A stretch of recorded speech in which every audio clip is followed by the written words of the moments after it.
Welcome to my YouTube channel. ఇప్పుడు మనం యమునా నది దగ్గర ఉన్నాం. ఇక్కడి నుంచి మనం చూసారు కదా, కృష్ణుడు పుట్టిన జన్మస్థానం. అది ఇక్కడ మా వాళ్ళంతా ఉన్నారు. ఒకసారి అందరూ హాయ్ చెప్పండి. చూసారు కదా, మా వాళ్ళంతా ఇక్కడ ఎంజాయ్ చేస్తున్నారు. చూసారు కదా, ఇక్కడ కట్టడాలు ఎప్పుడు పురాతన కట్టడాలు. ఇక్కడ మళ్ళీ ఇక్కడ పుష్కరాలు వస్తున్నట్టున్నాయి. ఆ పుష్కరాలకి ఇక్కడ తయారీ చేస్తున్నారు. జేసీబీ చూసారా, ఎక్కడ ఎంత మధ్యలోకి వచ్చి చూసారా, ఘాట్లని తయారు చేస్తారు. ఘాట్లని కంటే నది కొంచెం లోపలికి, రోడ్డు నుంచి మధ్యకి కొంచెం లోపలికి వేసి కింద గట్టులాగా కడుతున్నారు. చూసారు కదా, ఇక్కడ ఏమో చూసారా, గట్టులాగా మధ్యలో ఓకే. నీళ్ళు ఎంత తక్కువ ఉన్నాయో చూసుకోండి. ఇక్కడ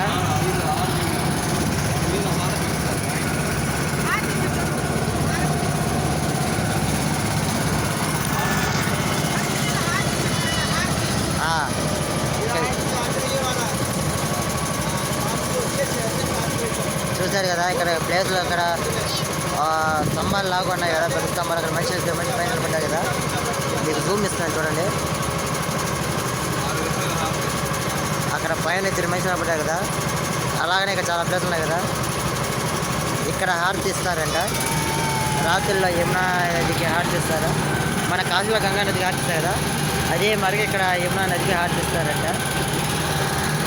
ఇక్కడికి మేము పొద్దున్న ఎప్పుడో వచ్చాము. అది ఇప్పటికైతే మేము యమునా నది పైన బోట్లో ప్రవేశిస్తున్నాం. ఇక్కడ బోట్కి వచ్చే కాస్ట్ వచ్చి ఎంత తెలుస్తుంది మీకు? బోట్కి వచ్చే కాస్ట్ వచ్చేటప్పుడు మీకు ఎంత అవుతుంది? మీకు 3 ఘాట్లు చూడాలనుకుంటే 100 రూపాయలు లెక్క తీసుకుంటారు. మీకు మొత్తం 5 ఘాట్లు చూడాలంటే 150 రూపాయలు లెక్కన, మంచి 150 రూపాయలు లెక్క తీసుకుంటారు. చూసారు కదా, ఇప్పటికీ ఘాట్లు అయిపోయినాయి. ఇప్పుడు ఆ పక్కన క్యాంప్ ఇచ్చేదో ఉంది, అక్కడికి రోడ్ సగానికి చేస్తున్నారు.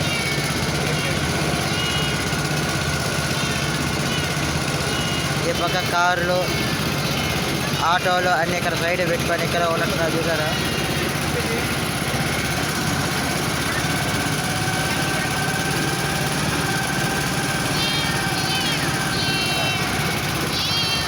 జనాలు స్నానం చేయడం కానీ అంటే ఇక్కడికి కాశీలో ఉన్నట్టు ఘాటు ఖర్చు మేము స్నానం చేసినట్టు ఉండదు. మట్టి ప్రాంగణం, మట్టిలో అంటే మొత్తం సిమెంట్ పోసి సిమెంట్ బస్తాలు వేసి పెట్టింటారు. ఇక్కడ మనం చూసాం కదా, అందరూ స్నానాలు చేస్తున్నారు కదా.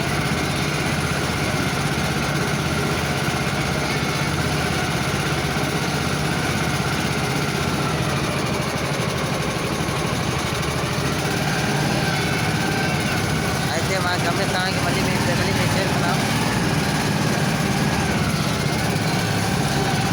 మళ్ళీ బోర్డు మా యథా ప్రకారం మళ్ళీ మేము అక్కడికే తీసుకొచ్చి ఆపుతున్నాడు. చూద్దాం.